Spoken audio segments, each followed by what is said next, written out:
Friends, നമുക്ക് നല്ലൊരു മാമ്പഴ പുളിശ്ശേരി ഉണ്ടാക്കി നോക്കിയാലോ. അതിന് വേണ്ടി ഞാൻ രണ്ട് മാങ്ങ എടുത്തിട്ടുണ്ട്. ഇത് തൊലി കളഞ്ഞ് വൃത്തിയാക്കി നമുക്കെടുക്കാം. ഇങ്ങനെയാണ് തൊലി കളഞ്ഞ് എടുക്കാനുള്ളത്. പാത്രത്തിലേക്ക് ഇട്ടു. ഇനി നമുക്കിത് കൈ കൊണ്ട് തന്നെ നല്ലപോലെ ഞവടി വെള്ളം ഒഴിച്ച് എടുക്കാം. 1 സ്പൂൺ പഞ്ചസാരയും ഇട്ട് കൊടുക്കാം. 1/4 ടീസ്പൂൺ ഉപ്പും ഇട്ട് കൊടുക്കാം. എന്നിട്ടിത് നല്ലപോലെ വേവിച്ചെടുക്കാം.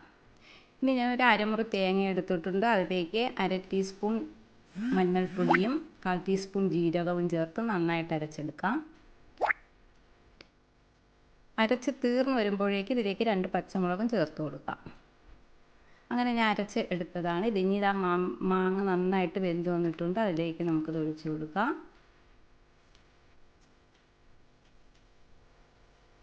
ഈ അരപ്പൊന്ന് ചൂടായി വരുമ്പോഴത്തേക്ക് തിളയ്ക്കേണ്ട ആവശ്യമില്ല, ചൂടായി മാത്രം വന്നാൽ മതി. ചൂടായി വരുമ്പോഴത്തേക്ക് നമുക്ക് ഫ്ലെയിം ഓഫ് ചെയ്യാം. ചൂട് മാറിയതിന് ശേഷം മാത്രം ഇതിലേക്ക് തൈര് ചേർത്ത് കൊടുത്താൽ മതി.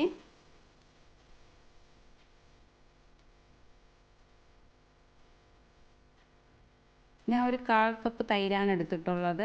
ഞാൻ മിക്സിയുടെ ജാറിലിട്ട് അടിക്കുന്നില്ല. സ്പൂൺ ഇട്ട് ഒന്ന് കലക്കി ഇതിലേക്ക് ചേർത്ത് കൊടുക്കുകയാണ്. ഇപ്പോൾ നമ്മുടെ അരപ്പെല്ലാം നന്നായിട്ട് തണുത്ത് വന്നിട്ടുണ്ട്. ഈ സമയം നമുക്ക് തൈര് ചേർത്ത് കൊടുക്കാം.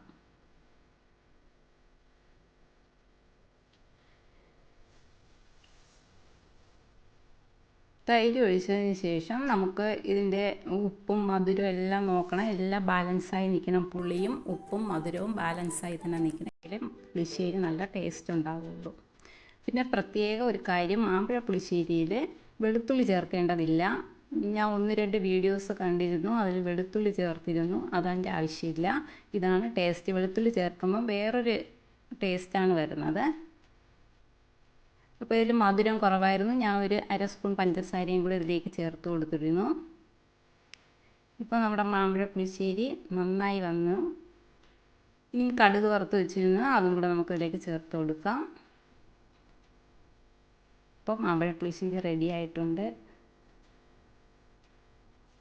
നല്ല ടേസ്റ്റി ആയിട്ടുള്ള മാമ്പഴ പുളിശ്ശേരി എല്ലാവർക്കും ഇഷ്ടമായെന്ന് കരുതുന്നു. ഇഷ്ടമായെങ്കിൽ ലൈക്ക് ചെയ്തേക്കണേ. Bye bye. മറ്റൊരു വീഡിയോയുമായി വീണ്ടും വരാം. അതുവരെ